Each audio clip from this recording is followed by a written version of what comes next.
Boom, boom, boom.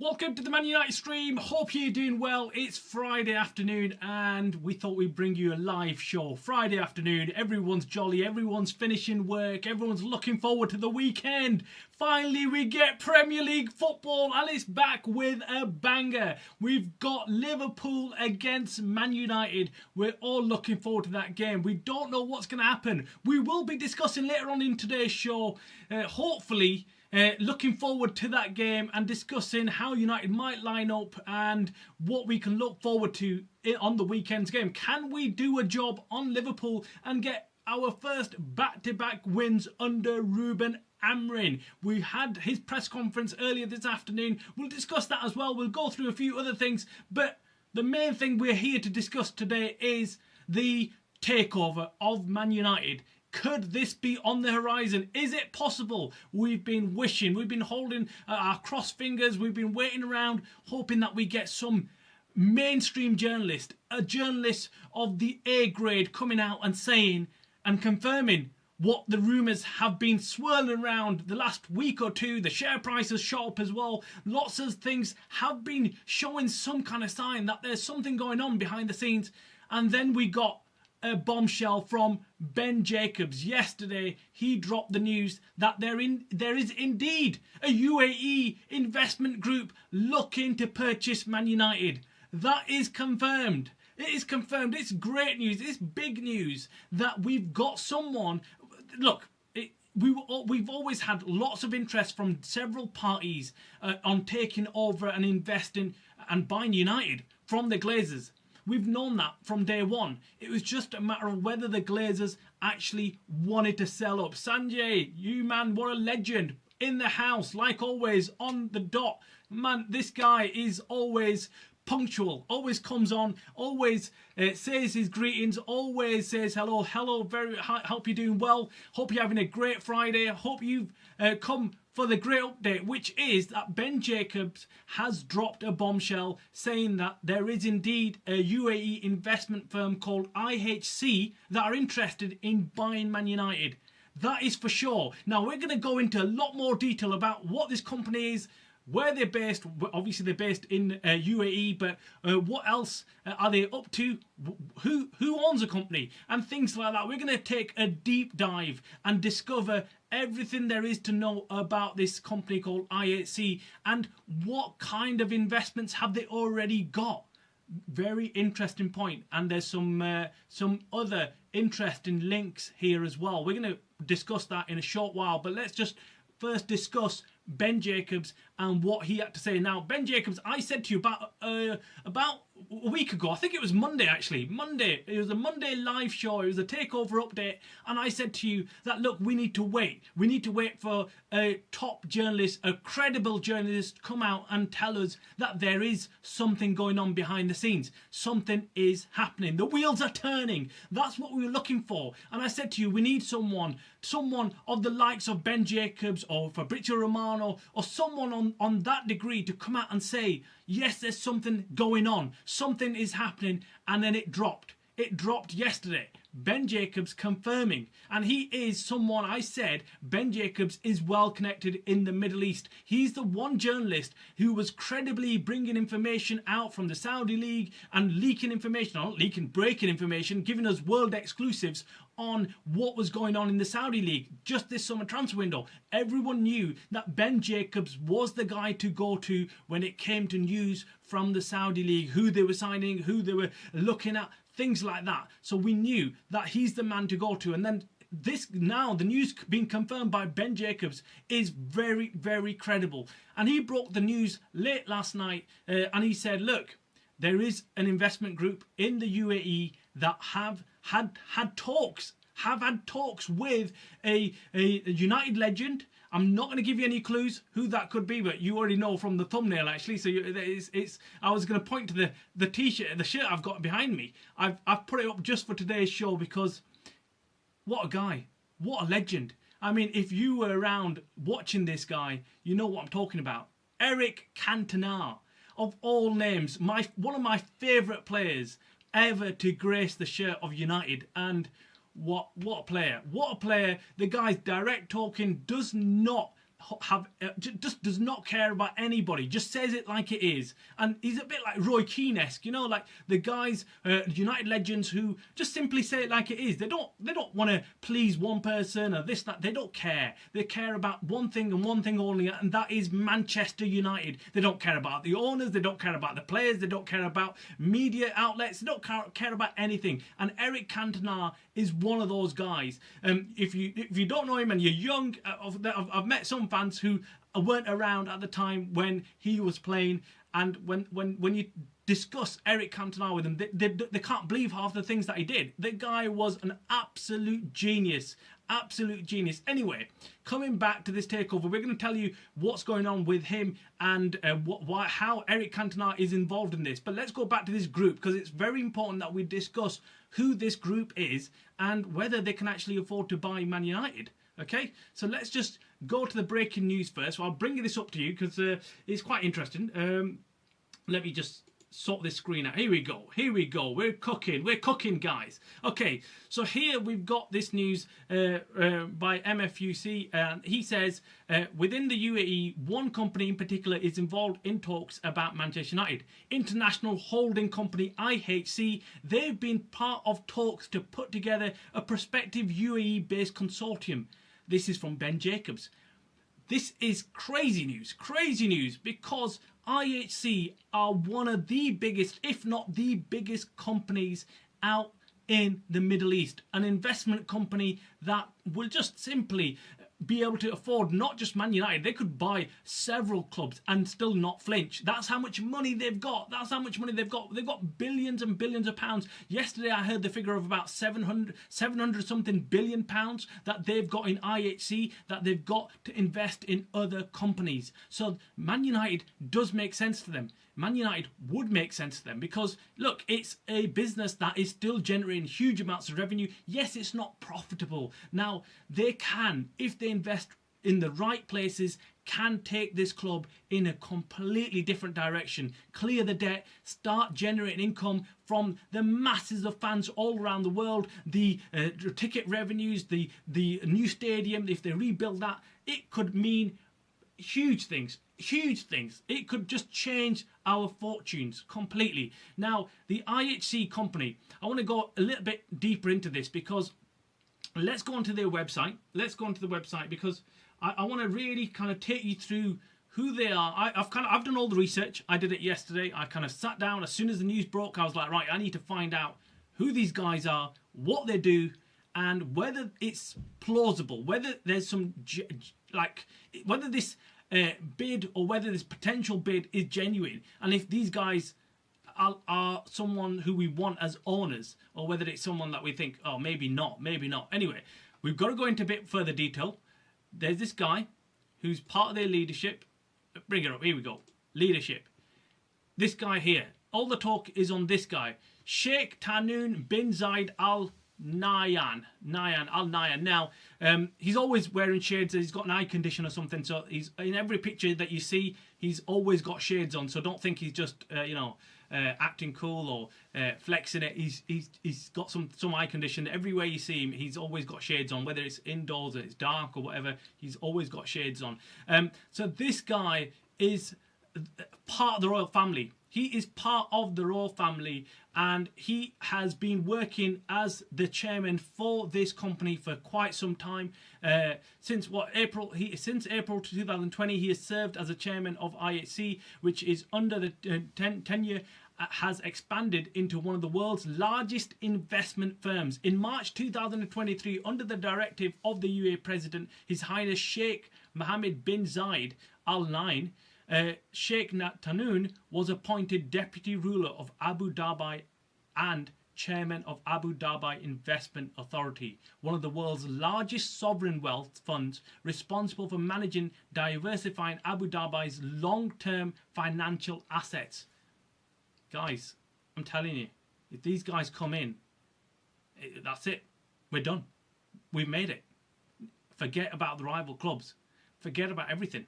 They'll clear our debt within seconds. They'll clear the debt. They'll build a stadium within a year or two. We're not going to be waiting 9-10 years like there's some proposals being made right now. This will get done. This will get done very quick. This is insane. This is what we need. We need the Glazers out. We need someone else wealthy to come in and boom, Sheikh bin Zayed Al Nahyan, come on, welcome to the club. Welcome to the club. But there's one massive issue we've got here. One issue that we need to discuss. And this is where there might be a spanner in the works, guys. I'm not going to just give you all the positives. I have to give you some of the negatives as well. And the negatives are that this guy is the elder brother of Sheikh Mansour. Does that name ring a bell? Across the city, Manchester, if you carry on and you go to the Etihad Stadium, yeah, he's the owner of Man City, Sheikh Mansour. It's his younger brother. Now that is problematic. Two brothers, essentially of the same family, of the same wealth fund, owning two separate clubs in Manchester, in England. That could be a bit of a spanner in the works. That could cause us issues. As Man United, we obviously want a takeover. We want a decent owner to come in, someone who's wealthy enough to come in and pay for United going forward. We need them to clear the debt. We need them to have that just wealth to come in and buy out the Glazers, because we know the Glazers are wanting something in the region of £5+ billion. This guy, that would pocket change for him. But we're not quite sure whether he alone and IHC alone are going to come out and buy United. Now, if they are, this is going to make it very difficult. It's going to make it very difficult because we don't feel that the Premier League will allow such a move where they've got two brothers essentially owning a club each. I don't think it'll go down well. I think there'll be lots of question marks. I think there'll be lots of other people not related to Man United who will not want this to go through. And there are question marks even as Man United fans, like, well, where do you draw the line? Like, what is going on here? Is there any competition between the two, or will it just be family friends kind of thing? And it just be like, yeah, it's a family affair, we're buying Man City and we're doing this and you need. So there are issues that we need to consider before we kind of get carried away with this. There are issues that we probably look at and think, I don't know if this will actually happen.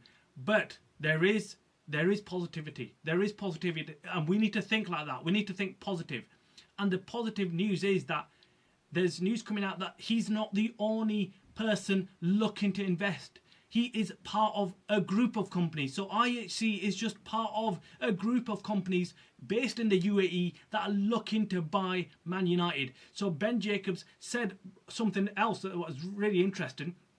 In his series of tweets, he said, he's aware that the planning and initial negotiations have taken place between Jim Ratcliffe, not between Jim Ratcliffe, between the Glazers and this group of investors out in the UAE. Another thing, I was watching this video earlier today, and it was a video on YouTube. You can probably go and search for it. It's a IHC video. It's like a promotional video, and they're out in I think it's Brussels or something, where they're out doing a conference of some kind. The IHC company is, and guess who's one of the guests in there? The Glazers, Avram Glazer. He's there, and I was like, whoa, okay, so these guys are connected. There is some connection, so they know each other. Not like, oh, they might not sell to this group. They know this group. They're familiar with this group, so it might make things a lot easier. They might have already had discussions between themselves and said, oh, look, we're interested in buying Man United. Would you sell your shares? And now it becomes a lot more clearer. Everything's becoming a lot more clear. It's not about Jim Ratcliffe. We need to forget Jim Ratcliffe and his percentage of United. That's probably not at risk now. There's no real problem with Jim Ratcliffe being the owner either of them shares. We're not saying, look, Jim Ratcliffe needs to be out. We want the Glazers out and we want a full sale. But we're being told that Jim Ratcliffe probably is not going to sell his shares, but the company that are coming to invest in Man United are not probably looking to buy the entirety of the club. They're happy with Jim Ratcliffe to stay on as he is. All they want to do is negotiate for the shares of the Glazers and buy them out. And that's probably the best case scenario for us, because we're going to probably have Ineos, who are already familiar with running the club, already familiar with all the people at the club. You don't want to upset everybody. They've already worked out how to move forward. But one thing's missing. One thing is missing from Ineos, and that is money. They haven't got the money to go out and spend big. And I mean massive, because there's about £2 billion, £3 billion in cost for just building a new stadium. And then forget everything else, and forget about buying in new players, keeping up with the Joneses. All around us, we've got clubs that are simply just spending huge amounts of money every transfer window, and we cannot compete. Even in this summer transfer window, we couldn't really compete. We had to go out there and take short-term loans to go and buy these players. And even when we bought these players, obviously we've paid in installments, so we're paying in long-term for these players. So that debt is going onto the club. We know that we've got over £1 billion of debt. So this guy or this group coming in, having this much money, could completely clear all our problems away. Now, I was Wikipedia. If you go on this, and it says here, Sheikh Nayan is an Emirati politician. Blah blah blah, and then it goes at the same time of being a politician, he manages a 1.5 trillion business portfolio. 1.5 trillion portfolio, which supports national security interests and the UAE's opaque corporate sector. This guy is part of the royal family. This guy is not going to be short of cash. And he's got an interesting checkered history, actually. I must admit, there's other things that stood out. This guy has not really gotten well with the Qataris, doesn't really get on with other nations around in the Middle East. So when it comes to the Qataris, and the Qataris have obviously tried to buy United, this guy getting one over them is quite important probably to him. He's probably thinking, yes, you tried, you failed, I've come in, and look what I've done. I've gone and bought out United. Yes, he might not be the singular face. He might not be the only person to buy United. But if he's joining a group, all well and good.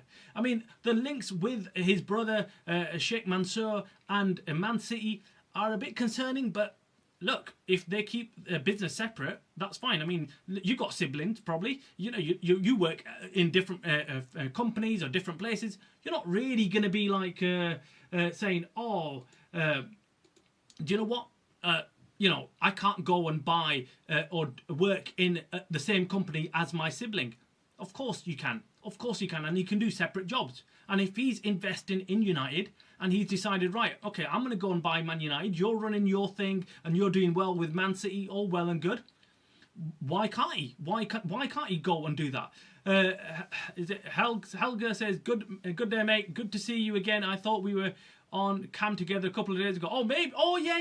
We were. Oh, yes. I remember you, Helga. Yeah. Subbed to your channel. Oh, thank you for that. You had some very interesting points to make. Actually, I was very impressed with what you were saying. Actually, very interesting. You made the whole talk quite interesting. So yeah, nice thank you for joining us, and everyone else who's here, make sure you hit the like button as well and subscribe to the channel. It's not that hard. You can just subscribe quite easy, and drop your comments. Let me know what you think about this takeover. And Eric Cantona, I can't get over that. My head, Cantona. I mean, the guy is an absolute legend, and I like that. And there's also talk of David Beckham also being involved in some kind of ambassadorial role. Same with Cantona. Cantona's not, by the way, part of some kind of ownership scheme here. No, he's simply there to advise. So these guys are making the right moves. They're making the right steps. What they're doing is they're actually getting advice from ex-legends, players at United, and asking them, how do we approach this? But they're not coming in completely blind. They're not just simply, head in the sky thinking, we're going to come in and buy United and then have no clue what to do with it. No, they're not doing that. They're doing the homework first. And I like that. And I said it a couple of days ago, which is, look, the UAE, there's a few people out there who've come in and bought clubs. We've seen Newcastle, we've seen Man City, of course, and they've invested in PSG, in Qataris. And these guys are serious about running a club. They're not there penny pinching. They're not going to come in and say, we don't want to kind of spend money. They'll come in and they'll put their money where their mouth is. That's what we need. We want ownership that come in and say, right, we want to make a success of this club. Not just sit there and say, oh, yeah, we've bought the club now, so we're just going to wait and profit on anything it makes. We don't want that. We want owners like this guy to come in and actually put some money down. Helga says, I've liked the shit out of it now. all right, thank you, man. Thank you, appreciate that. Everyone else as well, hit that like button, hit that subscribe button, and join the team. That's what I say, join the team. We're all Man United fans, hopefully, and even if you're not, you're still welcome to join in the debate. What do you think? Is there a non-Man United fan in the crowd today? What do you think about this ownership? Would it scare you for the Glazers to leave? I know I've talked to many rival fans and they always say the same thing to me, which is, we love the Glazers. We don't want them to go anywhere, because since they've been here, United have been at bay. And United haven't won anything major. Yeah, they've not won a Premier League. They want the Glazers to stay. So that's an obvious sign for all Man United fans. Even if we dislike the Glazers already, this is it. That's a final straw. When you get rival fans telling you that, oh, we do not want the Glazers to leave, that tells you everything. That tells you everything. And look, I just want the Glazers to sell their shares and leave. Then the rest we can discuss later on. However, Jim Ratcliffe works with whichever team that comes in, whichever investment company comes in. I don't think they're going to be that bothered about Jim Ratcliffe being there. He's got his shares, and if he wants to stay on and collaborate with them, that's fine. In fact, I'm going to go back a few years when Jim Ratcliffe bought the minority shares in Man United, and I was just begging. I was just literally saying, go and meet with Sheikh Yassim. Go and collaborate together. Join, tag team up together, and come in and buy United off the Glazers. Get them out of here. That's all we want. That's all we want. And then you can deal with everything yourself. Have an agreement of who does what. But as long as it just works, and we get rid of the Glazers, who are literally just here just to clear the bank. They're just here to clear our bank accounts. That's all they do. But look, drop your comments below. Let me know, guys, on what you think about this news, about Ben Jacob dropping this big news about this guy, Sheikh Al-Nain, coming to the table. I don't think, let me know first of all, let me know what you think about him being the brother of Sheikh Mansour. Does that cause you any problems? Do you think this could be an issue going forward? Or do you feel like, yeah, so what if they're siblings? So what if it's his brother who owns Man City? He does his own thing. I haven't got a problem with it. I really haven't got a problem with it, because, look, your siblings, you're not there married to each other. You're not going to be like, oh, right, okay, he's going to be running his own household and that dude's going to be running his own household. He's got his own businesses. This guy's got his own businesses. They are separate entities. But anyway, Helga says, I think it's so much money being made with the redevelopment around Old Trafford and the new Old Trafford, and in general, the trajectory of the club for the Glazers to go. Glazers are waiting on a gold mine. They'll stay. Oh, don't tell me that. Don't say things like that. Do not say things like that. Oh, gets me all nervous. Gets me all nervous, and I start panicking. I do start panicking, because I just want to believe that they want out. I don't know why, but I feel like they want out. I feel like they've had enough of the fans hating them. Although we got some video of some fan taking a picture with one of the Glazers the other day at Old Trafford, and I was thinking, oh no, he was loving it though. He was loving it. I could see his bodyguards around him panicking, thinking a fan's coming up to you, and then they thought he's going to shout some abuse. And then as soon as he pulled his camera out, and they were like, all right, okay, let him take the picture. And then they took the picture, and I was like, oh, look, do you know what? that's fine. The Glazers just need to just accept that they've not been liked. They've never been liked from the moment they took over. Fans have objected to them being here, and they've never really done anything to disprove that.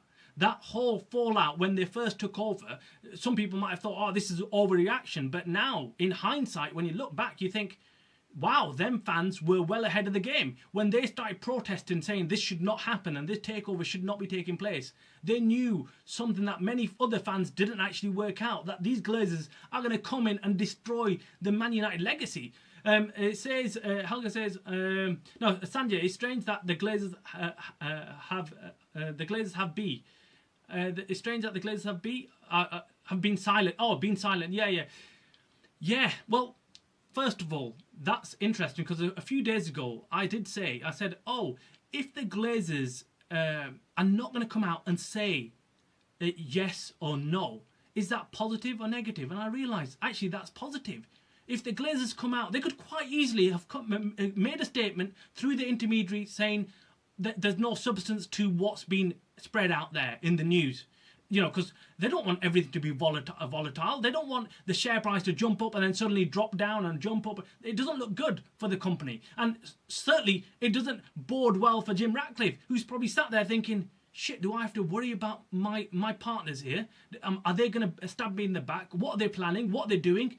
You know, imagine that. How uncomfortable it would be for Jim Ratcliffe right now when everyone's talking about this investment group coming in, talking to Cantona, talking to David Beckham and coming in to buy United, and then suddenly we get nothing from the Glazers. It is very interesting. So a really good point there, Sanjay. Helga says, just my opinion, of course, but in my head, it doesn't make sense for the Vultures Glazers to suddenly give up the club when there's a big payout coming. Yeah, look, you're right. There's some aspects of that where I start thinking, yeah, the Glazers are not going to make it easy for us, are they? They've never made anything easy. The moment you think, that's it, it's the end, it's done, they're out, they're going, and boom, they come back in again and sit back on the boardroom table, and they're like, no, we're not going anywhere. And you think, oh shit, I thought they were going to go. I thought they were going to sell up and leave. And look, we had it in 2022 when they made that announcement, and it just sent shockwaves throughout the whole Manchester United fan base saying, yes, they're going to sell up. They've actually made a statement where they're looking for strategic opportunities, investment, and everyone thought they're going to sell up. Although, I must say, I read between the lines. I was a bit like Helga at that point. I said, they're not going anywhere. They're not going to sell up. They're not going to sell up. I read the statement again and again and again, and I thought, the way it's worded is so ambiguous, and it doesn't actually say, we're going to sell United. It doesn't say, oh, that's it, we're out, we're done. Man United's up for sale, and they've put a for sale sign outside Old Trafford. No, they've not done that. So I was like, this reads like they're not going anywhere. This reads like all they really want is someone to come in and rescue them. Someone to come in and put money down on United. They want to stay at the club. They still feel that there's still money to be made from United. And so, Helga, you're probably somewhat right as well. There is a possibility where the Glazers might be playing everybody. They might be even playing Jim Ratcliffe. They might be saying that we're going to sell the club. They might be saying, yeah, we're looking for investment, but they might be waiting on. They might still say, right, we'll sell you 25% of our shares and give us the money. Because what the Glazers haven't been doing since Jim Ratcliffe took over is taking a dividend.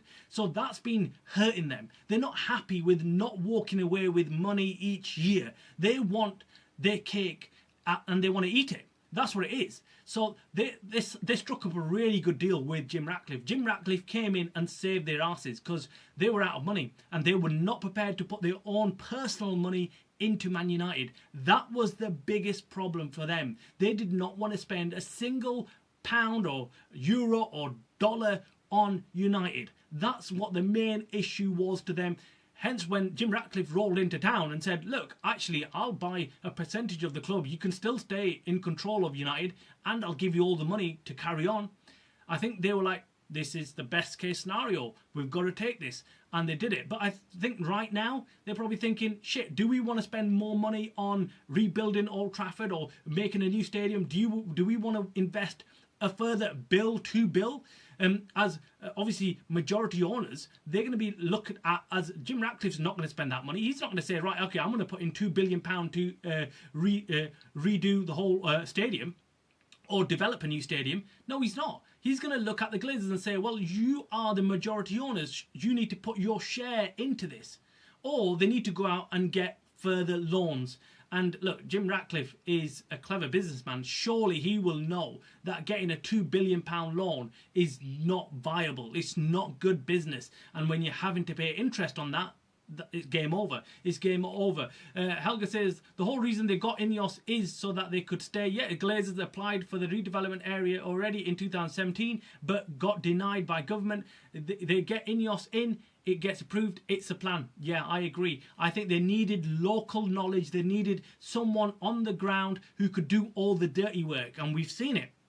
Jim Ratcliffe has been doing that for him. He's been doing all that work. To be fair, Glazers have been silent for 20 years though. They haven't commented or cared, even if a mic is stuck up in their face all the way back to the US. Yeah, I sadly think we all are wishful thinking. The end was there. Helga says the end was there a couple of years ago when lifelong Red Ratcliffe came and them gave them a lifeline and saved them. Without Ineos, they would have had to sell because they couldn't afford expenses. Yep, I agree. And that's why I can't look at Jim Ratcliffe and say that this guy did us a favour. In fact, he screwed United over. He had them over a barrel. He could have leveraged his position. He was in a stronger position at the time, knowing full well that the Glazers are stuck. They haven't got any money and they need investment from somebody. So he should at that point have said, I want to buy the entirety of the club, so give it to me. Or at least take majority ownership of the club. Even if the Glazers still wanted to keep a foot in the door, he could have said, right, okay, I'll give you 10%. You keep 10% and I'll buy the rest off you. Something like that. But that's my issue. My issue is that why didn't Jim Ratcliffe do that? Why didn't he come in and buy the... From some sources, we're being told, well, we have been told, that Jim Ratcliffe was offered the entirety of the club. The Glazers wanted to sell the full club to Ineos at one point. However, Jim Ratcliffe persuaded them to stay on. Can you believe this? Can you believe... This guy cannot be a Man United fan, having said that to the Glazers. And we know what he thinks of the Glazers. He loves them. He loves them. He's always said, look, the Glazers, I love them. They're really nice people. Everyone gets it wrong. And the fans have got it wrong. They're lovely people. How the hell can the fans have it wrong? This is where I look at Jim Ratcliffe and think, nah, you're a smokescreen for the Glazers. That's what you are, because you cannot be coming out telling us fans who've witnessed the downfall of United since the Glazers have took over, and you're asking us not to speak up. You're asking us not to call out what is factually correct. We are seeing this club completely turn around and fall apart under the Glazers. What they've done in recruitment, what they did in terms of infrastructure, they've let Old Trafford just simply fall apart. We literally have leaking roofs every time it rains at Old Trafford. And that is not something that you want to see at one of the biggest clubs in the world, one of the biggest stadiums in the world. You don't want to see that going on. And you want owners who actually care about the club, who give a crap about what's actually going on at the club. But they have no interest. They have no interest what's going on the pitch. All they care about is the financial, commercial sector concerning United. And if that's making money, they don't really care. They think that the commercial side of the club can keep a hold and keep afloat the football inside of things. But as fans, we all know that is not the case. How many times have you... Let's take an example last season. Last season, Ten Hag got the sack. We had Amrin come in and we were all buzzing. And then we didn't really perform well. And halfway through the season's over. We've got nothing. We've got nothing. You stop watching. You don't want to watch any games anymore. You feel just completely downbeat about everything. You don't enjoy watching Man United. You know that they're just playing for nothing. They're playing for nothing. And we're not used to that. As Man United fans, we're not used to that. We want to see them competing. And you want you want to always see your team competing in whatever competition it is. Helga says that was the only 1,000% agree, mate. That was the only time it was truly possible to sell. The only thing that could keep Glazers was if the British millionaire protected the national media comes in and pays money to keep Glazers. Yeah, I agree 100%, Helga. You're spitting facts right now. And exactly what happened. Now the Glazers are protected because no one talks about them anymore. It's just the media talk about Ineos and protecting them. Ratcliffe is literally the best thing that's ever happened to the Glazers. Absolutely spot on. I've said this time and time again. Sometimes I feel like I'm the only one, but clearly not. Helga agrees, and I'm sure there's lots of other fans watching right now who probably are not commenting. You're more than welcome to comment, but you feel the same way. You feel the same way that, look, we could have been rescued, and now the Glazers are loving it because we've not seen anything of them. They don't need the pressure. That we're not even questioning the Glazers. Whereas, half the time, Glazers out was trending on Twitter half the time. It was always there. Every game, Glazers out, protest here, protest there. And now there's nothing because we can't, because they're not there. They're not forward facing. They're hidden behind the scenes. And when you're not there, you're not going to be pinpointed as the person who you can blame. Look, as humans, we look for the person who we can see, the thing that we can see, and we can see Jim Ratcliffe there, present in the director's box, watching on, and immediately when something's not going right, we point fingers. That's natural. So you point fingers at the players. If not the players, you point fingers at Ruben Amorim. If not Ruben Amorim, you look up at the director's box and you think, you guys up there have overseen this mess.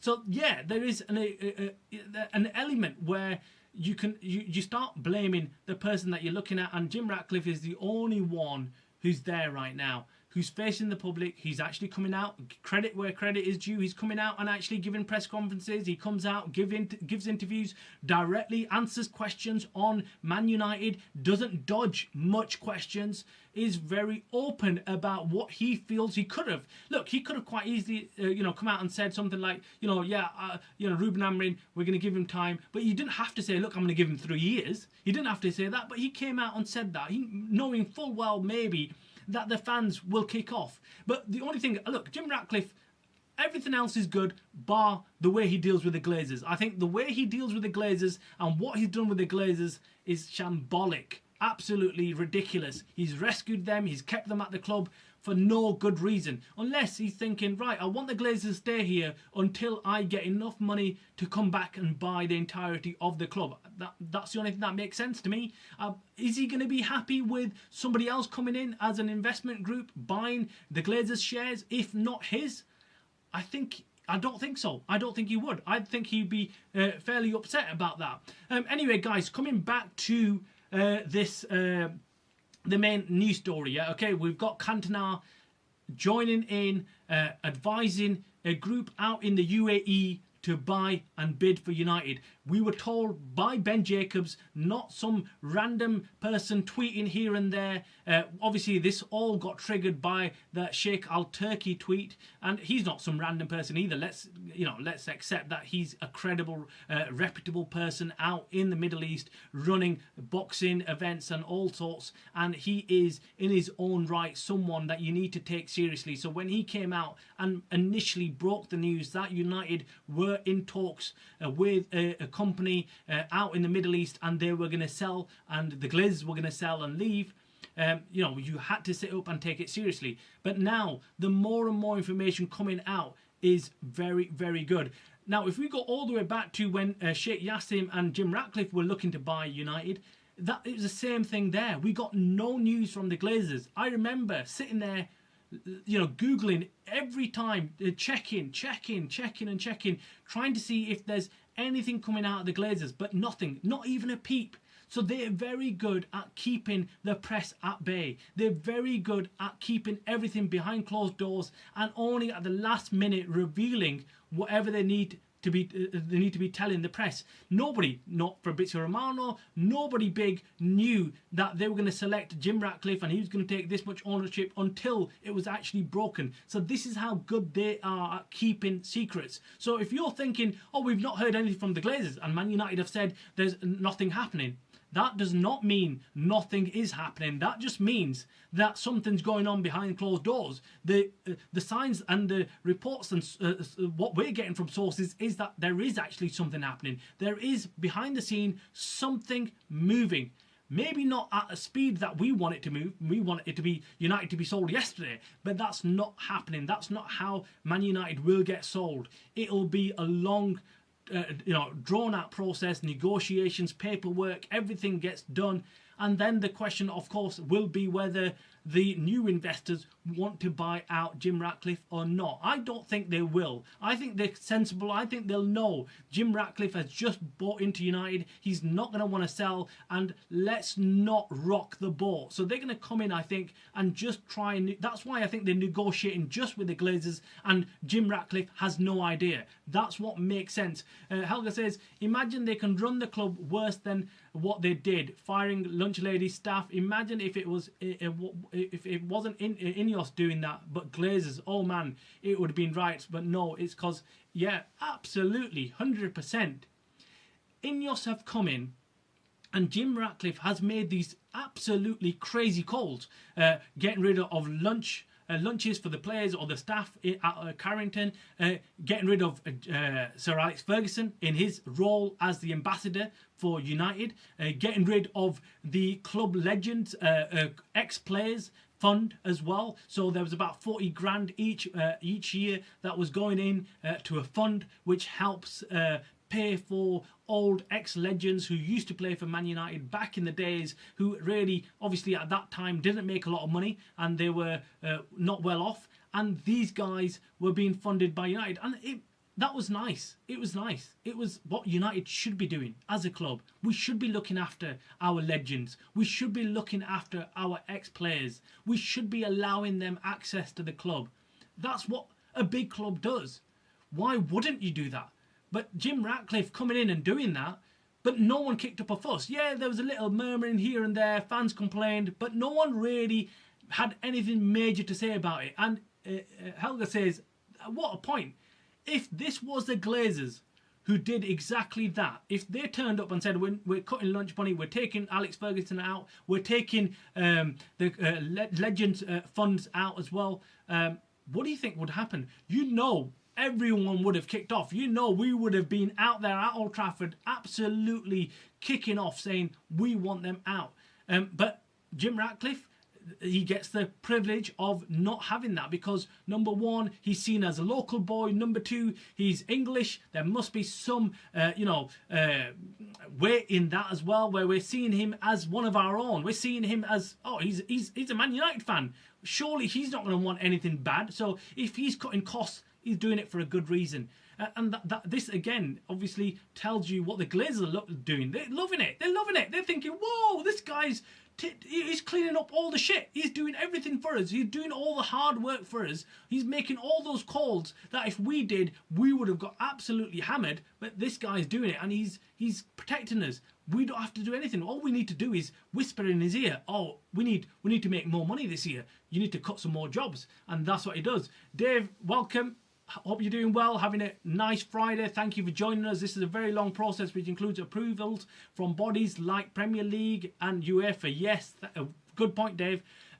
Yeah, there's a long process involved. It's not going to be as straightforward as some fans think that, oh, we can just simply go in there. It's not an auction where you just go in and bid and just get the place and that's it. It's all done and dusted. Paperwork's done within a day. No, there's piles and piles of paperwork. There's numbers and numbers of lawyers and accountants involved in the process. They'll be going through everything. There's a process called due diligence where the lawyers and the accountants for the new company, the investment company of the UAE Investment Fund, will come in and they'll sit down and they'll go through all the Glazers paperwork and everything. It takes ages. It absolutely takes a long time to get these kind of deals through the door. But not only just like to the handshake, we're talking about the paperwork and everything else, and the due diligence takes months. So realistic timeline is probably, we don't actually know. I can't even give you a timeline because we don't even know if a sale's even been agreed.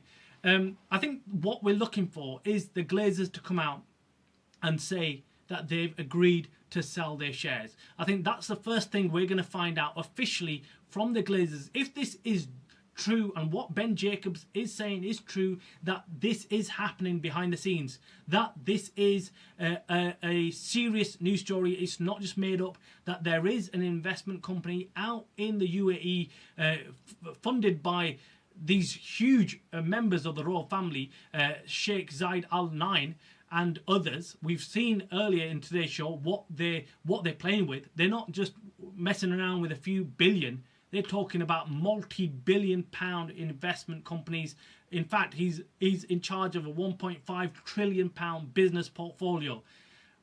I mean, this wouldn't even be loose pocket change. It'd be like they wouldn't even know it's missing if they end up spending £5 billion on Man United. That's what we're talking about here.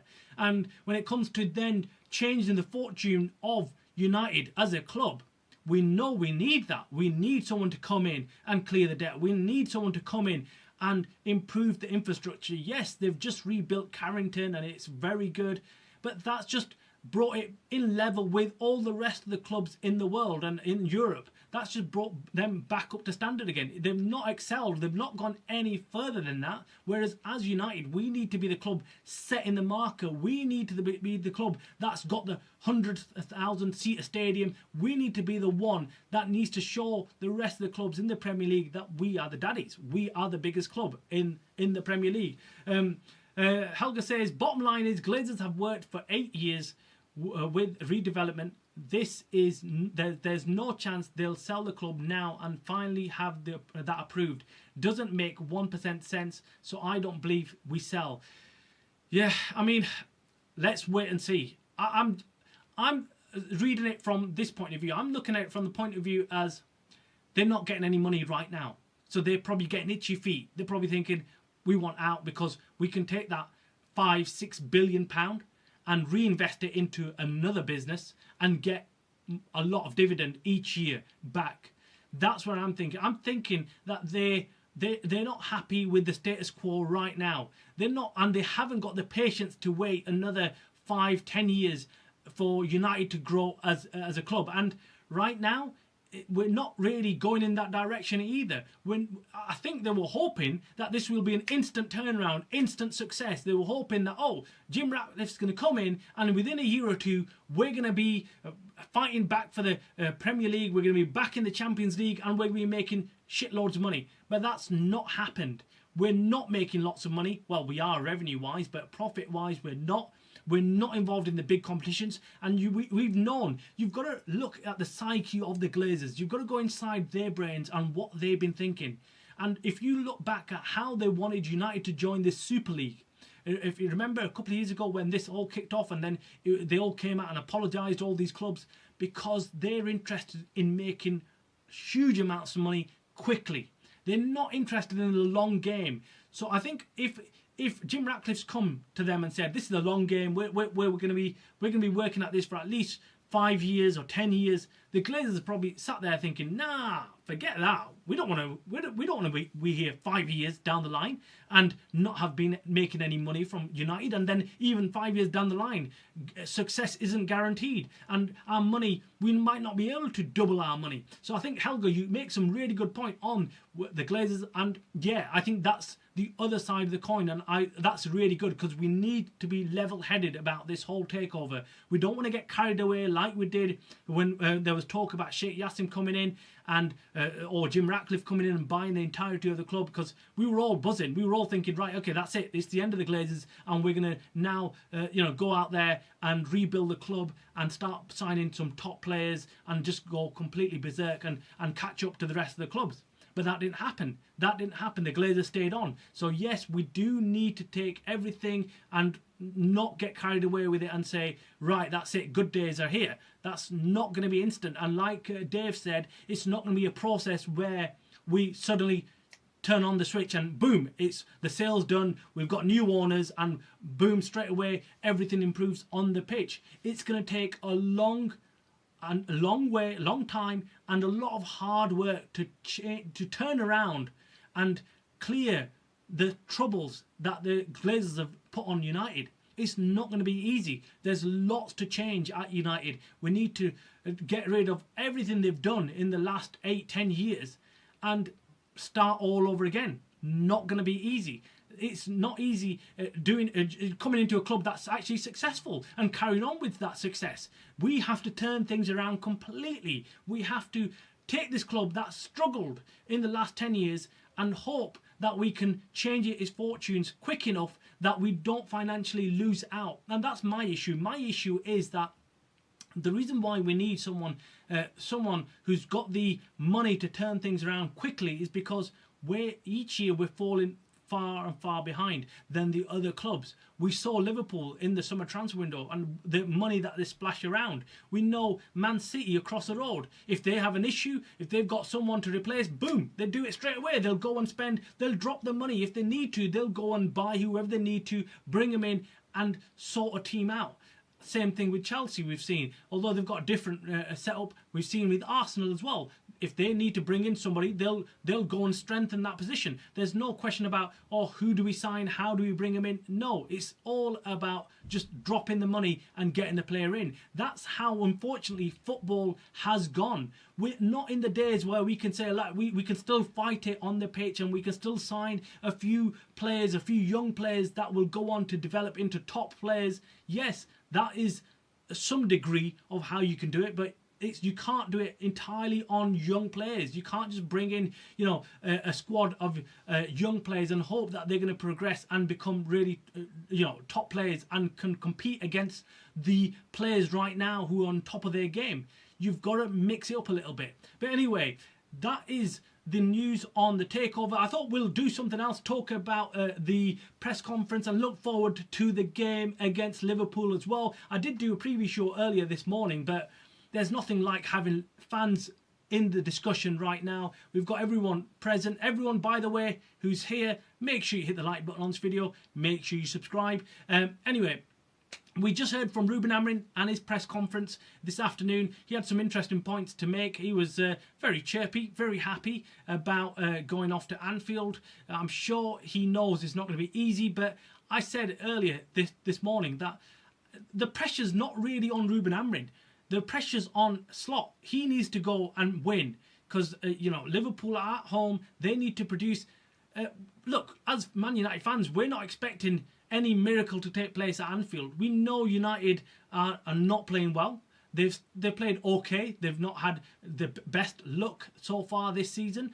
And even if he loses, really, we know we've got one win, one loss, one win, one loss under Ruben Amorim. So I don't think there'll be a huge fallout from losing against Liverpool.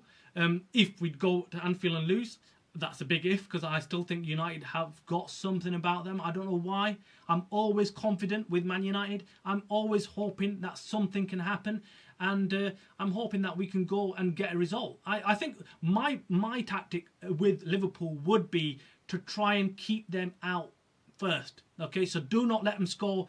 Get them frustrated. Get the crowd a bit antsy. Even the crowd gets a bit panicky about Liverpool not scoring, and it goes into the second half. And then any chance here and there, the game could turn on its head. And that's where I think United can then go counter-attack and get a goal. If we can do that, boom, that is the way. We did it, actually. We've done it under Ruben Amorim against Liverpool. I think we drew 1-1 it was. And that game, we were very good defensively. I think Mason Mount will start. Kuna will not be starting. We had Ruben Amorim allude to the fact that the Brazilian players had flown all the way out to Japan to play. That's a long flight. That's a long flight. And they'll be shattered.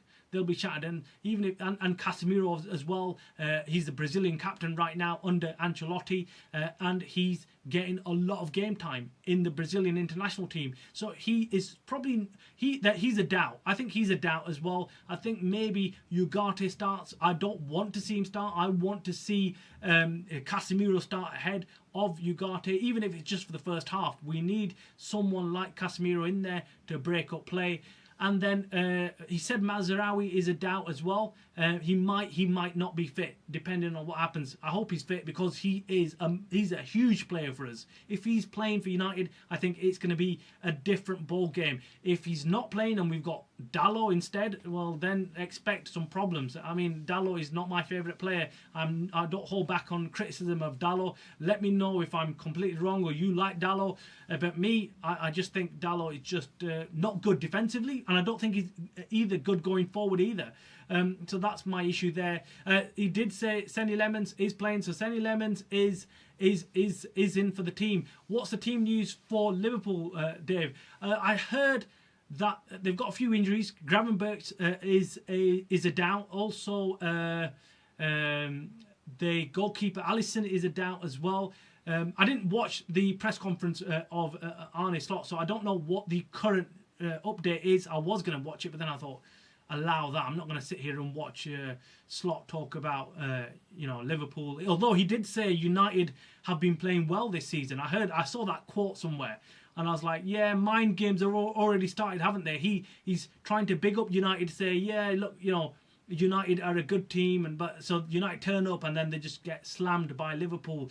Liverpool are going to be out for a win. They're going to be out. They're a wounded animal right now, and they're going to be looking for a win. And I think, I'll get this feeling that they're going to be under a huge amount of pressure at Anfield. The fans will be on their backs, saying, "What the hell have you been up to? You guys need to win today."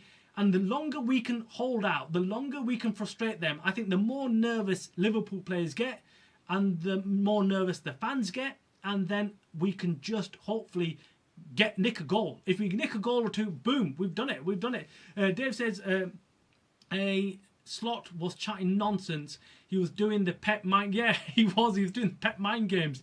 And I was like, oh, God. I read the quotes on him, but I didn't watch the actual full press conference. I will later on. Maybe later on, I'll go and watch it. But I read that and I laughed and I thought, right, he's doing the pep mind games already, trying to get into the United players' head, saying, yeah, you're playing well and you don't need to come out and perform against us, and United's been had bad luck and things like that. But I want United players to be all very aggressive. I think that's what's missing in this United team. When I look back at all the top United teams, and even when you look across the league, the teams that actually do well are those with 100% aggression. They go in, they fight for everything, they don't make it easy. That's what I want United to do. I want United to make it as uncomfortable as possible for this Liverpool side to play football. I want it to be scrappy. I want it to be a street fight. I want them to go in and just chop them. I want them to not let them settle and play their game. Salah, take him out. Take out anybody else who's going to cause any danger to United. That's what I would do. I would set the team up so we can simply play aggressive football with them and not let them get comfortable, because the moment you let them get comfortable and start playing football, they're going to obviously become then more confident, and as the game goes on, they will try and obviously get a goal. If we give an early goal away, it's going to be very difficult to turn things around. Once the Anfield crowd is rocking and is behind the team, it's going to be very difficult. So we need to try and first focus on disrupting their gameplay. That's my way of looking at it. Because if we go and try and just play our normal game, we're going to get battered. They're just going to cut through us like lots of teams have done this season. And I'm hoping, I'm wishing that Ruben Amorim comes out with something different. I hope he works out that this isn't working and he needs to change. Dave says last season Amorim actually coached the game against Liverpool good. The likes of Bruno, Leitcher, Mainu and Ahmad played well. Yeah, I was thinking about it today when I was watching his press conference just earlier, and I was thinking back to that Liverpool game, and I was like, yeah, actually we played wicked. In fact, I was pissed that we actually got a draw there. I thought we were a better team. And I'm not saying this as a biased United fan. If I was a neutral watching that game, I'd be like, whoa, United deserve this. United have gone to Anfield and play like this. So yes, I agree with you. I thought that was one of Ruben Amorim's best managerial coaching performances that he got out of the players.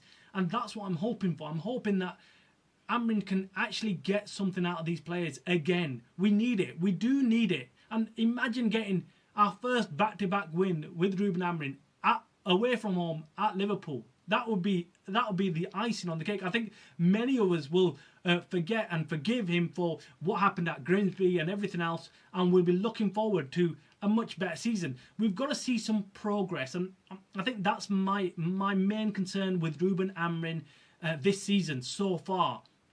And I'm not going to hold back on criticism, because I'm not like that. I'm not going to start, looking over the facts and just being biased towards a manager just because I like him. I do like Ruben Amrin. I like Ruben Amrin. I think he's a top manager.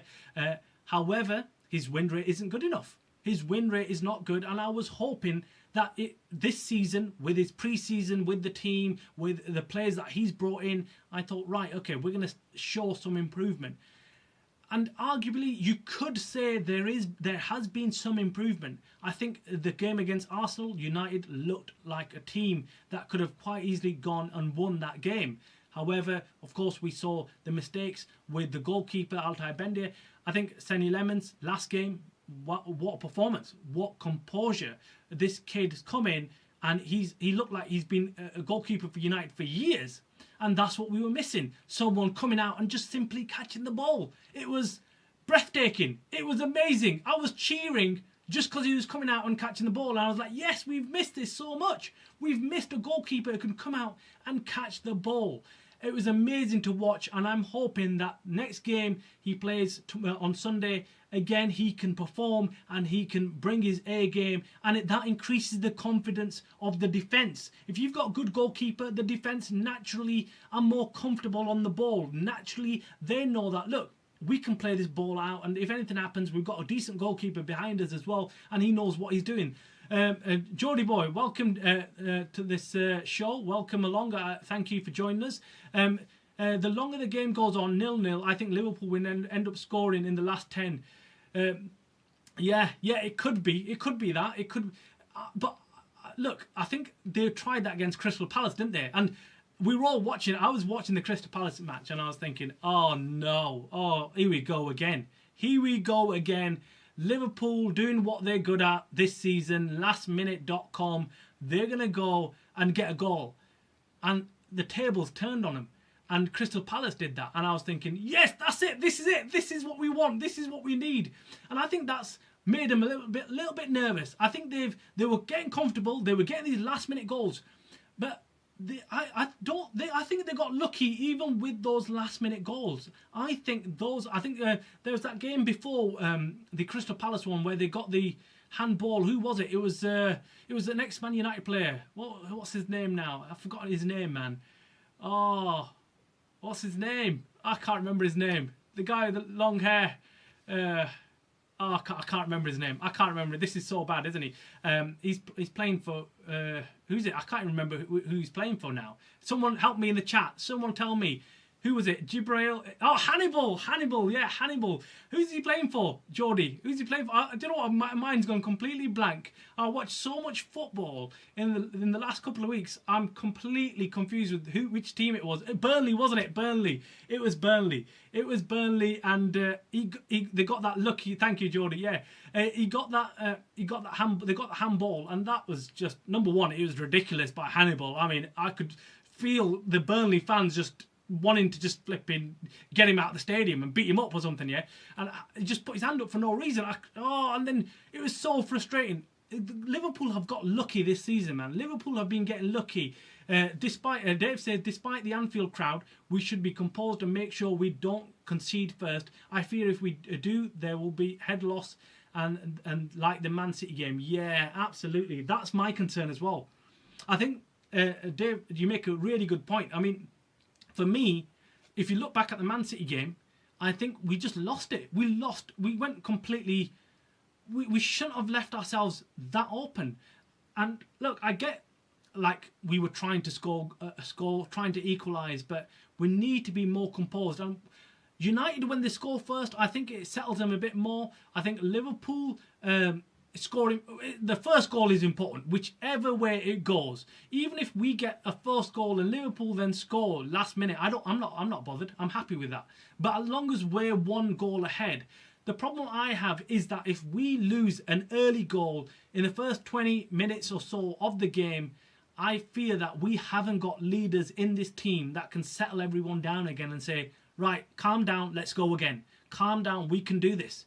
We're away from home, but we don't need to crumble. And that's where my criticism of Bruno Fernandes actually comes in, because I think he's a terrific player. I think he's a good player. There's a few things that I don't like about Bruno Fernandes. And the number one thing is that I don't feel he's a leader. I don't feel like when the chips are down, when the going gets tough, I don't feel like Bruno Fernandes is the guy to lift the team up and say, get up, let's go again. He's surrounded with a lot of young players in that team, and I feel like they need someone who can just say, calm down, let's go again. Do not panic. The worst thing you can do when you go 1-0 down away from home is that you can panic. And actually, United, even when they've been ahead, they panic. And their away form under Ruben Amorim has been dreadful. It's been dreadful. Our away form needs to improve. And this season, that's what Ruben Amorim needs to focus on. Why are we so poor away from home? We need that leadership in that team. We need someone to take the team and say, right, we're not going to lose today. We're going to go and do our utmost to go and get the win. Look, it's a big ask. It's a big ask against Liverpool. I remember last year the same thing. I was panicking, thinking, oh shit, my phone's going to be completely off the hook with texts from Liverpool fans giving me crap about how they beat us 5-0 or 6-0 or whatever. I was dreading it, especially after we got beat under Ten Hag. What was it, 6-0, 7-0? It was, something ridiculous. But I was panicking. I was hoping that we do not face something like that again. And I was pleasantly surprised. I was happy that we got to see United that looked a lot more harder to beat. And look, we need to go and do something like that to stop Liverpool playing. If we don't, we're gonna struggle. We're gonna struggle. If we give up an early goal, like David said, we're gonna panic, and we haven't got the players to settle things down and go again. You need those kind of players in there who can say, right, okay, don't panic. One goal down, not major thing. 2 goals down, not major thing. We can still claw this back. The moment we lose our heads is where we could be in for a right nasty surprise, and we get battered. Martin, welcome to the channel. Hope you're subscribing and make sure you hit the like button. Nice to hear from you. Martin says, do you think the takeover can actually happen, mate? Look, if I'm looking at it from the point of view as to what's coming out right now in the news, what we've got, and I've been looking at it for about a week now. I've been looking at it very careful. I'm very pessimistic. I'm not one of those fans who's gonna say, "Oh wow, Glazers are out and that's it." Like Helga said, I don't trust the Glazers. I don't trust the Glazers. You don't hear from them. You don't know what they're saying. You don't know what they're thinking. You don't know what the game is, their end game, and then you're thinking, will these guys actually leave? Will they leave and walk away at their own will, or will we have to really pressure things, and would we have to get them out? But then there's one thing that I know what the Glazers care about, and there's one thing and one thing only. They care about money. They care about money. And if they're not getting money right now from United, from what I'm hearing is that they want to be making money.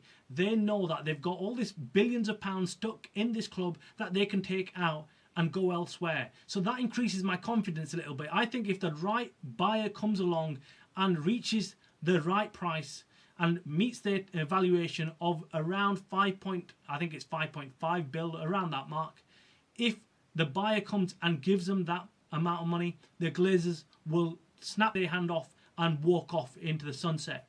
That's what I've heard. In fact, I heard that after Jim Ratcliffe bought his shares. He got the minority ownership. That's what I heard after that. When things die down and reports start coming out as to what actually happened, that's what we heard then. We heard that the Glazers, in fact, were willing to sell United, but they wanted to make a big-time payday. They wanted a payday. They did not want to walk away from United having second regrets. Right now, we know if we're looking at Man United's share price and the valuation. It's not worth 5.5 bill. It's not nowhere near. So whoever's going to come in is already going to know that they're going to have to overpay to get this club off the Glazers. So the Glazers aren't going to be simply walking away, feeling bad. They're not going to feel like they've been shortchanged. The Glazers aren't going to feel like, oh, shit, we didn't get what we wanted out of this. They're going to be walking away very happy. Let's go all the way back to when they bought United. They bought United for about 560 mil. That's how much they actually bought United for. And guess what? It wasn't even their money. They went and took a bank loan out and bought United. The entirety of it. They didn't even put a single pound or a dollar into buying United. All they did was get the money off the bank, came along, boom, there you go. Thank you. We own Man United. That's what they did.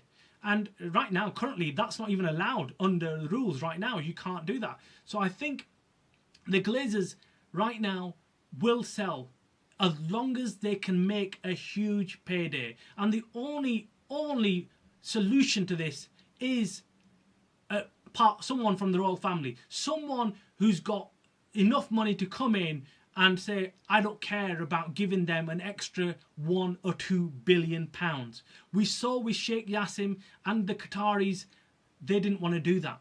They didn't want to overpay. That's what it came down to. There was discussions between the group's intermediaries from Sheikh Yassim's side and the Glazers. And the Glazers said, we want this and we're not going to budge. Sheikh Yassim's side said, we're not going to overpay by 2 billion pounds. We're looking at the share price and we're going to pay you equivalent to whatever the share price is that day. And that's where the deal fell apart. Jim Ratcliffe came in, rescued the Glazers, and Sheikh Yassim walked away. That's what he did. He didn't even make an offer. So Martin says, it's a horrible feeling thinking they could be here for decades. Oh God, Martin, tell me about it. Tell me about it. I mean, look, that is, as a United fan, since these guys have took over, I feel detached from the club. I feel like I can't 100% support my club. I can't 100% be like, this is it. This is my club. I love it too. Everything. I want to do everything for this club. Since these guys came in, I've felt like, right, I support United, but I don't actually support the owners. And I felt torn. I don't want to do that. I want to support United in its entirety. I want United to do well commercially. I want United to do well in every aspect. But the moment I see these Glazers, it just fills me with dread. And I think, these guys are like parasites. They have literally stuck themselves onto United and they've been sucking the blood out of United. Everything that they can get out of United, they've been taken out. But they've not done anything positive for us. And yeah, it does fill me with dread, Martin. I agree with you. Matthew says the UAE guys are really investing in sports. Just the other day, we saw the WrestleMania 2027 will be held in Saudi. Oh, really? Wow. Okay, I didn't know that, Dave. That's a good point, that. If the Glazer show the willingness to sell, these guys will surely put a bid in. Yeah, I agree with that. But Geordie Boy says, boxing as well. Go for the sport, making fights happen. Money talks. Yeah. Look, I started the show early on when I first said, my first comments were that, you know what? These guys, they put their money where their mouth is. If they get a chance to buy United, they are willing to pay extra to get in there and buy United. So to me, this group, IHC group, coming in with a budget of what, near enough £1 trillion. Well, they're talking about 760 million pounds or billion pounds. Sorry, they've got to spend. I mean, they've got money to come in and transform United. And transform not just United, but Old Trafford, transform the area around Old Trafford, give us a stadium that other clubs can only dream of. That's the fear that all the rival fans have got right now. You sit down with any rival fan, and if you get talking to them, they'll tell you honestly, they'll say, look, we're scared. We're scared because if anyone serious comes into United are going to be back up again, and they're going to go on a run again, and they're going to start winning trophies again, and they're going to win the Premier League again, they're going to be in the Champions Leagues again, they're going to be coming into the finals again. This is what United were all about. This is what United are about. And even despite having the Glazers weighing us down, we've still been fighting hard, playing in competitions. We got in the Europa League final last season. This is the legacy. This is what United and the fans are getting out of the club. Not the Glazers. The Glazers have done jack shit for us. But the fans and the players have pushed us along. And we're still competing. Although we've got our arms tied behind our backs. That's what it feels like. It feels like the Glazers have tied us up and said, right, you go out and play. Go out and perform. And we've got our hands tied up behind our backs. We need someone to come in and let us loose. Let the club loose. And we can then actually start cooking. And right now I feel like the only chance we're going to actually get is someone like this coming in. Someone with a serious amount of money who can come in and look at the debt and not get phased out by it. Because we know United are in a huge amount of debt and we need someone to come in and say, right, I can see that you've got £1 billion debt, but I'm not bothered. I'll come in and I'll clear that. I'll clear that. That's what we need. We need someone to come in and say, yeah, I can see what's going on and I can see that this is the case, but I want to clear it all. I want to clear it all. I'm here to rescue the situation. And what fills me with confidence is someone like Eric Cantona. When I heard that name, I knew immediately this means business. This means that this guy, who, if he's advising the investment group, he is telling them all the stuff that's gone wrong and what it needs to be changed. He will not be mincing his words. He's going to tell it like it is. He's going to say this needs changing, that needs changing, that needs doing. You need to come in and invest a serious amount of money. So let's wait and see. I'm hoping that these negotiations, the key thing is, what Martin said. Martin, you said, do you think the takeover is actually going to happen? Well, Ben Jacob, who is reliable, and he's definitely reliable when it comes to news coming out of the Middle East, you've got someone there saying that negotiations are taking place. That's very important. It's not, before we were hearing maybe not, maybe they are, maybe they are, maybe they're not. But then we got Ben Jacobs coming out saying, yes, negotiations are taking place between the Glazers and this group of investors. Then now we just need to, fingers crossed, wait and see what comes of this. Let's just wait and hope that we have got some positive negotiations going on and the Glazers are willing to sell and these investors are willing to pay. Once we get that, boom. I mean, willing to pay. Dave made a good point there about WrestleMania 2027 being held in Saudi.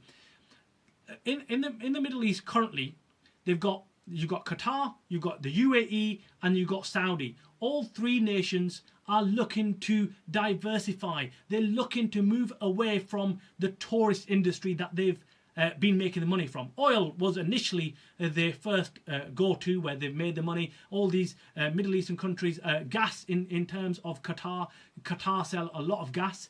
And the other two nations, UAE and Saudi, were oil reliant. UAE to a lesser degree, because obviously it's a tiny place compared to Saudi. So the UAE quickly moved to tourism as the next source of income, the next big source of income. But they also realised that can't be the only source of income. They need to diversify. They need to take this oil money and spend it big in other areas. So they started investing in property, not just around the Middle East, but around Europe and across the pond, across into America. They've made some huge investments. And the Saudis have also now decided, right, we need to stop our reliance on oil. We need to actually start looking elsewhere to bring money in from different ventures. So what they've started doing a bit of tourism, or they're trying to do tourism, but what they're really pushing for is sporting events. And that's where the boxing and Sheikh Al Turki came in. So the last couple of years, he's absolutely transformed the way boxing events are being held. So before the Saudis got involved, boxing was mediocre to say the least. I mean, it was big. If you got a big event, if you got a big matchup, that would be great. You know, someone like Tyson Fury and Wilder or something like that. It was big news, but it wasn't massive. Boxing wasn't massive. And then suddenly the Saudis come in and said, right, do you know what? We want to take boxing to the next level. And everyone's like, how are you going to do that? And then they're like, right, we're going to throw money at it. That's what we're going to do. And they started throwing huge amounts of money at the boxers who originally would never fight each other. You'd always have boxers who would be like, I'm not fighting him. I'm not fighting him. I'm not fighting him. I'm going to take an easy fight here and there. But now boxers, seeing what money's on the table, they're like, right, okay, I'll fight him. I'll fight him. What? Where do you want me to fight? Out in the desert in Saudi Arabia? I'll do it. For the amount of money you're throwing at me, I will do it. So now they've transformed the whole boxing world out in Saudi, in the Middle East. So they've got lots of sporting ventures. But there's also healthy competition between these nations. So the UAE look over at Saudi and they think, wait up, these guys have smashed it with boxing. Right, we need to go and do something. Wait up, these guys have got their own league. They've got their own Saudi league going on, so that's what they're doing. We need to get one over them. We need to go and do something else. Hence why the UAE group are probably thinking, right, imagine if we go and buy Man Utd, one of the biggest clubs in the world. It's a huge thing. And the same thing with the Qataris. They've got PSG. They're not best of friends. If you think that these guys are best of friends and they're like exchanging texts saying, yeah, good luck. No, they're not. They're outdoing each other. They're trying to outcompete each other. So in the nations, neighbouring relations are fine, but they're trying to outcompete each other, outbid each other, and outperforming each other. So that's where them knowing that Qatar tried to buy Man Utd and failed, the UAE will be thinking, right, we're going to come in and we are going to take over. And there are already very good relationships with the Glazers and this group IHC. There's already good relationships with them. That's very important. With Sheikh Jassim and the Qataris, there was no relationship between the Glazers and the Qataris. There was nothing. So they needed intermediaries to come in and discuss and negotiate for them. Whereas I think in this group's instance and the UAE, I think they can quite easily get in touch with the Glazers and start negotiating behind closed doors without anybody finding out.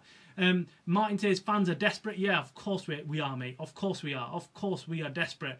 With what we've seen the other clubs do, of course we're desperate. We're watching what's going on. We're watching how these guys are performing and how they've essentially caught up to us. It's awful. It's awful to watch Liverpool become a club that's competing in the Premier League and competing for the Champions League. That is us. That should be us. That should be us. It's awful watching the noisy neighbours across the city going and signing whoever they want to and competing in the Premier League and compete. Why? We don't want that. We want to be there. Matthew says, I was in America last week and I can tell you the relationship between the people from the UAE and Americans is very good. They have really invested in technology, real estate and entertainment. Yes, I was reading exactly that. Actually, I was reading on this guy, Zaid Al Nahyan, this sheikh. Let me bring it up for you guys. This guy here, this guy met with Donald Trump. He met with Donald Trump.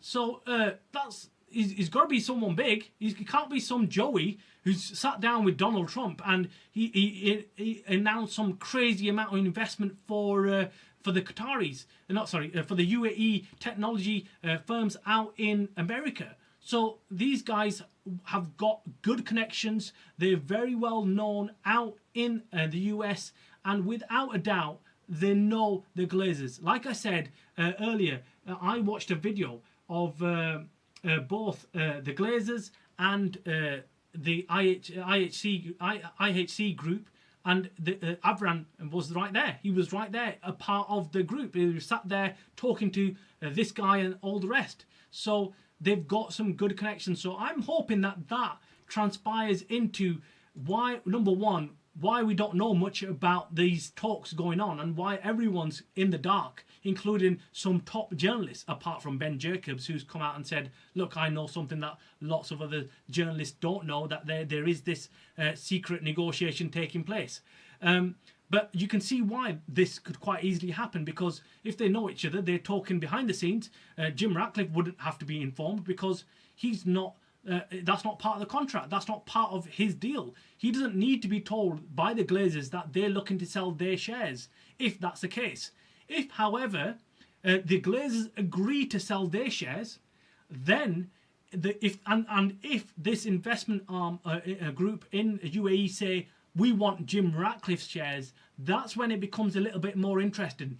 That's when it becomes a little bit more difficult, but still not impossible.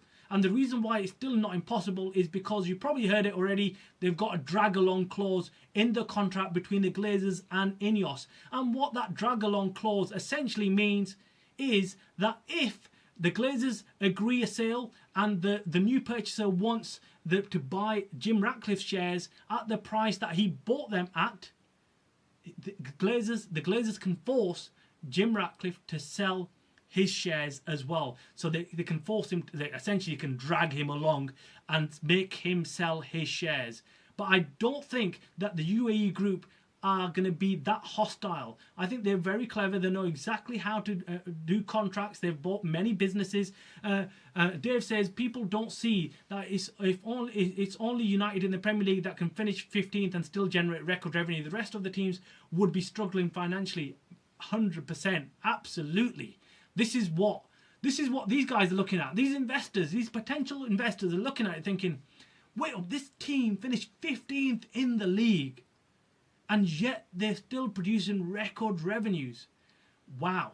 So they're not silly. They know that, look, with the right amount of investment, with the right amount of input and the facilities, we can make this club into an absolutely enormous club, one of the biggest in the world. And I think we are missing a few key things. We are missing a new stadium. We are missing facilities around the stadium. So when you're going to Old Trafford, you go in there, but really you're just going in and you're watching the game. The facilities, the eating facilities, you're not going to hang around too long there before the game. And immediately when the game finishes, everyone scuppers. It just empties out. Old Trafford, everyone runs out and it's cleared within an hour. Everyone's gone home, apart from a few people who are still hanging around the megastore trying to buy some shirts and whatnot. But if you had a stadium with amazing facilities around it, shops, restaurants, bars, cinemas, things like that, all around Old Trafford, what do you think is going to happen? People are going to hang around, maybe make it into a day event where they come in early in the morning, spend the day there, have lunch. You can bring more than one person with you to watch the game, because hopefully you can get seats slightly easier, and you can bring your family along if you need to, or you can bring your friends along. Whereas at one point you're thinking, oh, only I can afford to go there and no one else is going to join me. Whereas then if they can get a seat as well, then you can bring a couple of people along. And what do you think that does? That increases the revenue.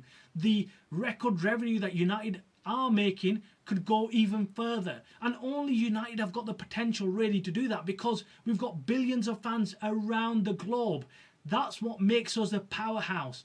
That's what makes us an attractive proposition, despite what's going on the pitch, despite what's going on in the commercial side of things. We can still make more. We can make more than we're already getting.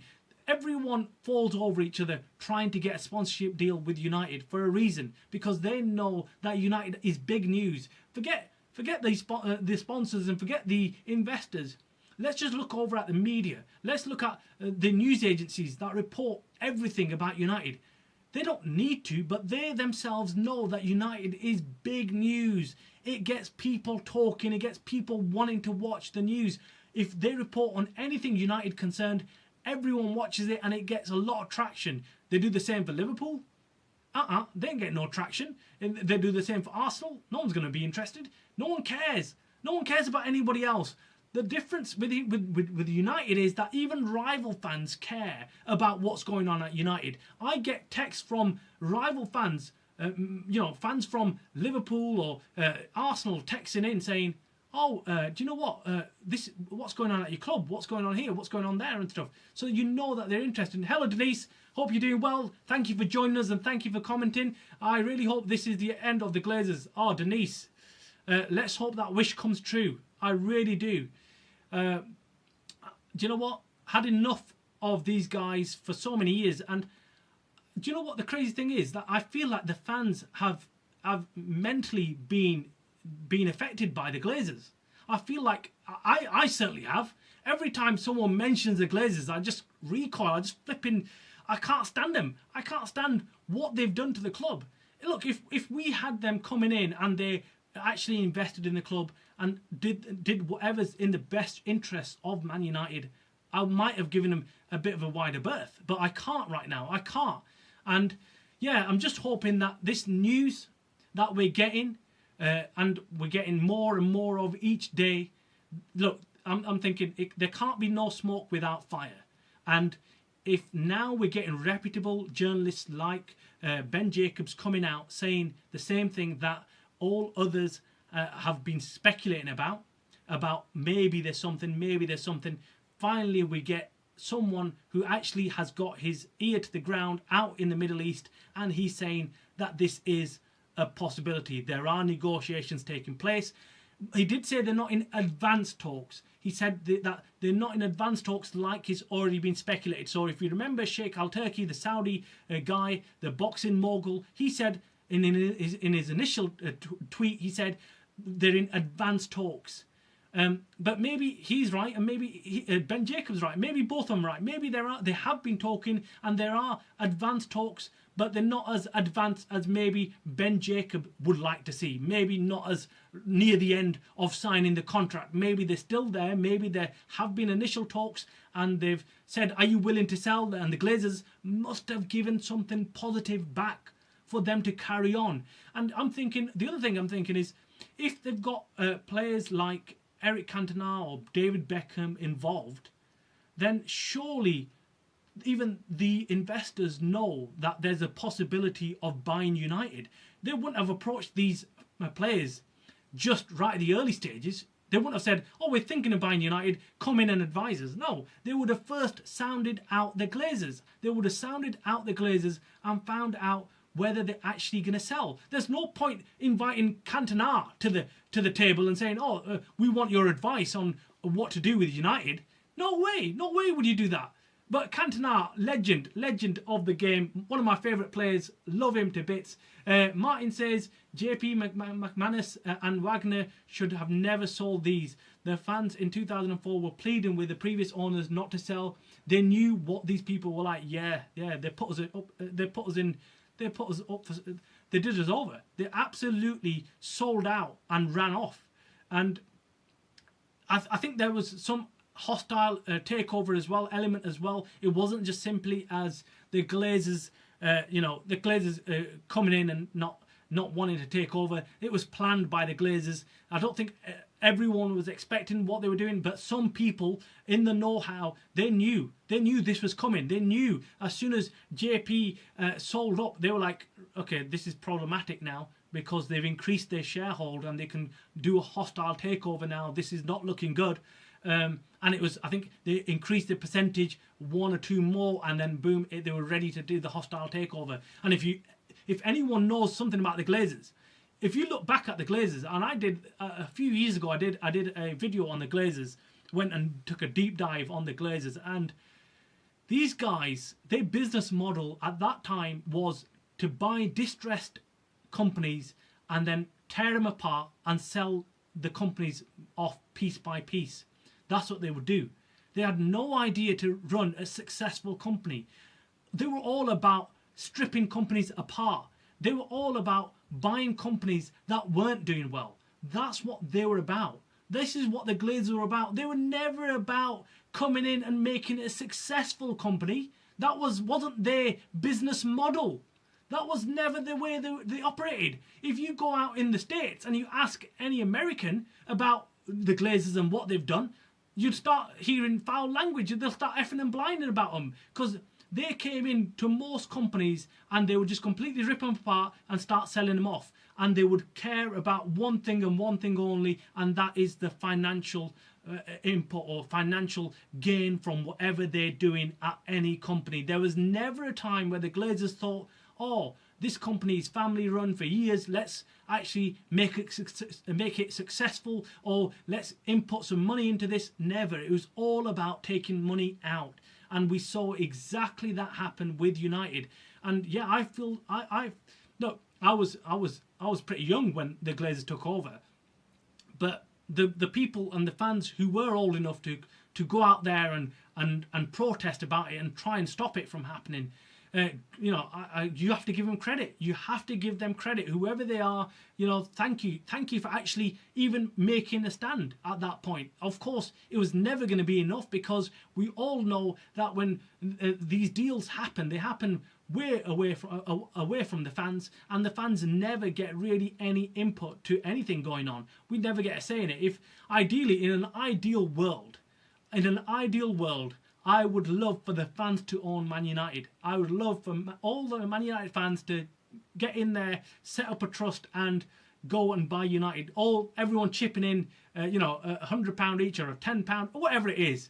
You know, in a dream world, I would love United to be owned by the fans and everything happen that. But football's no longer like that. Okay, so we need these billionaires to come in and actually invest and take the team to places where it can compete against other clubs. We've seen the way all the other clubs around Europe are operating.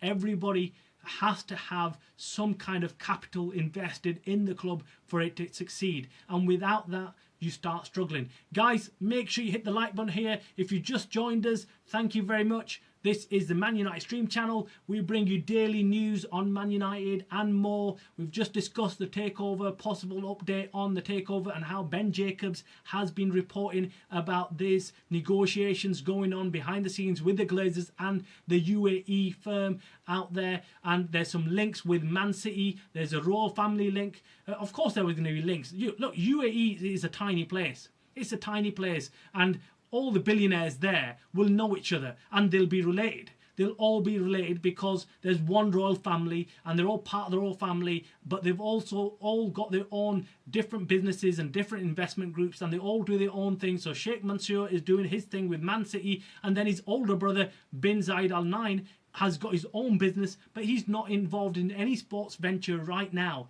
But he might be thinking, right, maybe I want a club for myself. So maybe he's joining forces with other billionaires from the UAE. I do not believe he's the only sole investor in this. He's not coming at it from the point of view that it's just going to be me and me alone. There's going to be a number of different businesses, different investment groups, all coming together and all investing in United. I hope that's the case anyway, because I feel like that will give it more stability. I think it will be approved a lot easier if there's a number of different investors rather than just one sole investor like this Sheikh Zayed Al Nahyan. I don't think if he comes in on his own, I find it very difficult for the FA, for the Premier League to approve the deal, because there will be some question marks on his investment and where, you know, there's some overlap between the Man City investment, Sheikh Mansour, and things like that. So I think that's where the problems lie.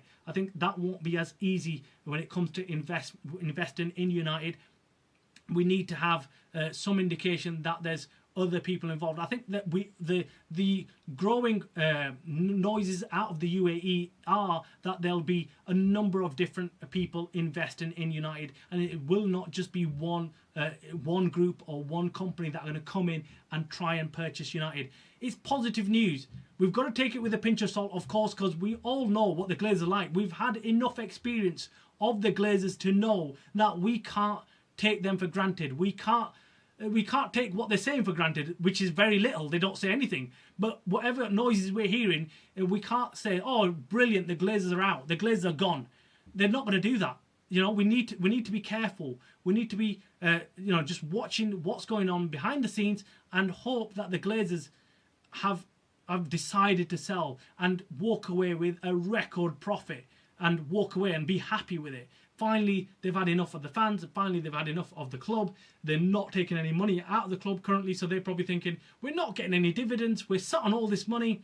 We can take this money and go off laughing to another venture, put that money down, and we can make a lot of money back. Right now, look, we're talking about what the value of United is, but this money isn't in the back pocket of the Glazers. So yeah, they can talk up the whole thing about, oh, United being valued this much and we own this club and look, but realistically that money's not in their back pocket, and that's probably something that's nagging them a little bit. They realise, okay, the share price keeps going up and down. In the last week or so, it's gone up again. It's gone up again since these rumours kicked off and reports have started coming through. But I suspect they know that it's volatile and it could go down as well as up. So they're thinking, why not cash out? I'm hoping that that's what they're thinking. I'm hoping that, I'm manifesting that they're thinking this. So then hopefully this does happen. So yeah, let's wait and see. Guys, make sure you hit the like button on this video, obviously, and stream. Comments below. Make sure you subscribe if you're new to this channel. I'm going to call it a day in a bit. So tomorrow I'll come along and do a preview show to the Liverpool game. In fact, I'm doing a career mode on EAFC 26. If you're interested in them kind of things, I'm going to be playing Man United against Liverpool. It's actually the Premier League. I'm managing Man United and I'm going to be playing against Liverpool in that game. I might preempt something, I don't know. I mean, I'm hoping that I can go and win against Liverpool in the game, and then hopefully United could do the same on Sunday. So make sure you tune into that. That's tomorrow afternoon sometime. I'm going to do that. I'm managing United. We're third right now in the Premier League. Liverpool are number 1 in the Premier League. So it's going to be a very, very interesting game. Martin says that guy from Sky Sports News put Avram Glazer in the spotlight when he was heading into the restaurant for Thanksgiving dinner. He said Ronaldo said you don't care about the club. Yeah, I remember that interview. That was brilliant. He was such a pest, that Sky News reporter. It was brilliant. And the way he didn't move out his way, he wanted to go into this restaurant and he's like, no, you got to answer the question. You got to answer. What about Ronaldo? And the Glazers don't care. I think they've been caught on the spot like that for a number of times, and they always just dodge the question. They're always like, "Oh yeah, whatever," and they just walk away. Never really sat down. In fact, I don't even remember a time where they've actually given an interview, an open interview, and discussed their ownership of United. And that should be evidence enough. That should, as Man United fans, be alarm bells for everybody. We should know that these guys, why haven't they ever come and sat down and given an interview and talked directly to the fans? Why haven't they done that? As owners, surely that's the very least that you should do. You should talk to the fans and say, right, okay, look, these are our plans for the future. But I don't think they have any plans for United. They don't care about the fans, and they don't care really about what's going on the pitch. All they care about is taking out dividends. And the moment that dividend stopped, now they're thinking, shit, we need to sell up. We need to sell up. We need someone to turn up and give us as much money as we can get out and walk away, because they're not 100% committed to the club. They're not 100% committed to what the club could go on to be like in the future. And they're certainly not committed enough to come and make an investment into actually funding the new stadium. No way are they. No way. I can guarantee this right now. No way on earth will the Glazers fund the new project of building a new stadium. So then there's two options left. Either Ineos will do it, which I don't think he will. Again, he's no different really. He's going to be looking at it thinking, I'm a minority owner. Why would I do that? And then secondly, the other option left is that they go out and get an outside investment loan to fund the stadium, which means that United will be in an additional £2 billion debt. So never mind £1 billion debt, we'll be in about £3 to £4 billion debt. It's game over. It's game over. If we think an owner's going to come in, a new owner or investor is going to come in and say, right, look, I'm willing to buy this club, I find it very difficult that he has to clear that debt and then come into United. Although you could argue that the club is still, the stadium building is an asset and it would still be worth billions of pounds even if United, weren't doing well. The stadium is an asset in itself. So yeah, that's arguably true. But I'm just saying the Glazers are not good for us. So Martin says he was a Manchester United fan. Was he? Was he a Man United fan? Oh, that explains everything. His persistence behind getting that question out to him, and he wasn't having any of the silent treatment from the Glazers. He's like, no, I'm not moving. I'm not moving. I'm gonna carry on. I'm gonna stand in front of you, Amram. You need to tell me what you think and what you think about this sale. But that was interesting because they never actually said. Even when he did speak, he never said, oh, yeah, we're looking to sell. The direct question to him was, are you going to sell Man United now? The fans want you to sell Man United. Are you going to sell Man United? And he never said, yeah, we're looking to sell. He just said, we're exploring opportunities. And that, for me, I knew straight away, these guys are not going to sell unless something huge drops in their lap. And I mean, 5-6 billion. I think there was talk about them wanting 8 billion because they felt like United could in the future be worth 8 billion. But which person does that?